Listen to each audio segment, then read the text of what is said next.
આપે એક સાહેબ મુખ્યમંત્રીશ્રીને ગરીબોના રાશન બાબતે રોકડમાં રકમ ચૂકવવા બાબતે એક માંગણી કરી છે. આ બાબતે શું કહેશો? આમ તો મેં અગાઉ વડાપ્રધાને 2-3 વખત પત્ર લખેલા, કેન્દ્રના પુરવઠા મંત્રીને પણ લખેલા અને ગુજરાતના મુખ્યમંત્રીને પણ લખેલા. ખાસ કરીને જે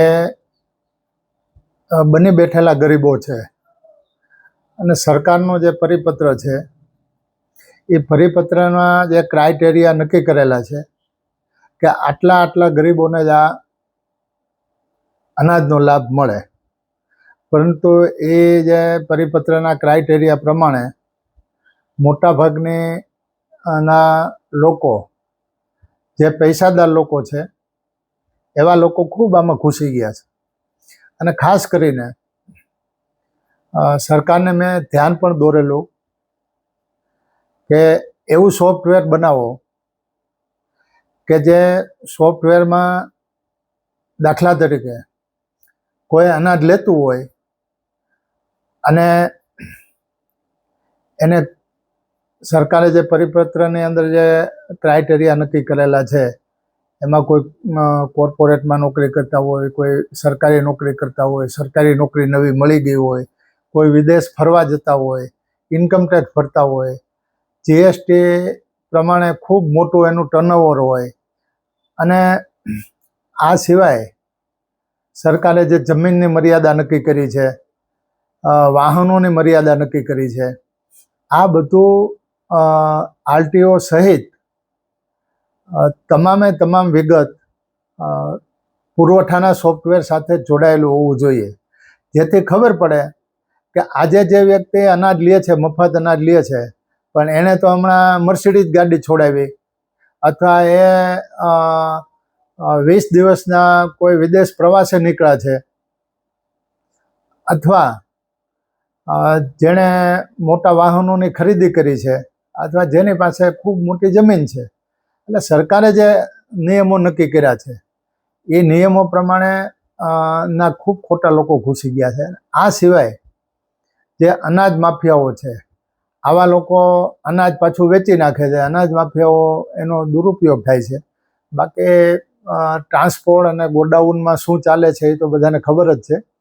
એટલે મારી સરકારને એવી વિનંતી હતી કે પોંડિચેરી અને ચંદીગઢ આ બંને રાજ્યોમાં, કેન્દ્ર શાસિત રાજ્યો છે, આ બંને રાજ્યોની અંદર ડાયરેક્ટ લોકોના ખાતાની અંદર પૈસા જમા થાય છે. મારું આની સાથે એવું સૂચન છે કે જે ગરીબ લોકો છે એ ગરીબ લોકોને અત્યારે જે સરકાર દ્વારા જે વસ્તુ આપવામાં આવે છે એમાં વધારો કરવો હોય તો કરી શકાય. પછી ક્યારેક એમાં ગોળ છે, તેલ છે, ખાંડ છે કે બીજું કાંઈ જે વસ્તુ આમાં અત્યારે અપાતી નથી પણ ઉમેરી શકાય.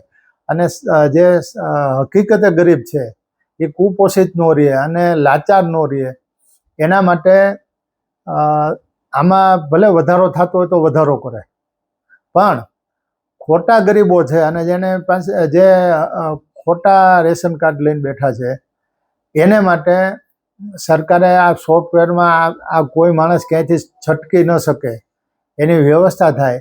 અને સાથે સાથે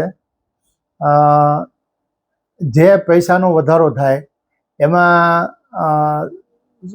ગરીબ માણસોને જે આપવાનું થાય છે એમાં વધારે ઉમેરો થાય અને આ પૈસા એના ખાતામાં જ સીધા મળે. ક્યારેક એવું થાય કે ભાઈ કદાચ કોઈને એવી શંકા થાય કે ભાઈઓ પૈસા ઉપાડી લે તો શું કરવું, તો આપણે ફરજિયાત બહેનોના ખાતામાં જ પૈસા જમા કરવાના અને બહેનો જ પોતાના રેશનના જે પૈસા આવે સરકારમાંથી એ ઉપાડી આવે ને પોતે જ એને જે રેશન જોતું હોય, રાશન જોતું હોય એ બજારમાંથી ખરીદી શકે. આવું સરકારનું મેં ધ્યાન દોર્યું છે. અત્યારે મેં મુખ્યમંત્રીશ્રીને, પુરવઠા મંત્રીશ્રી, મુખ્ય સચિવ અને પુરવઠા સચિવ આ 4 લોકોને અત્યારે મેં પત્ર લખ્યો છે.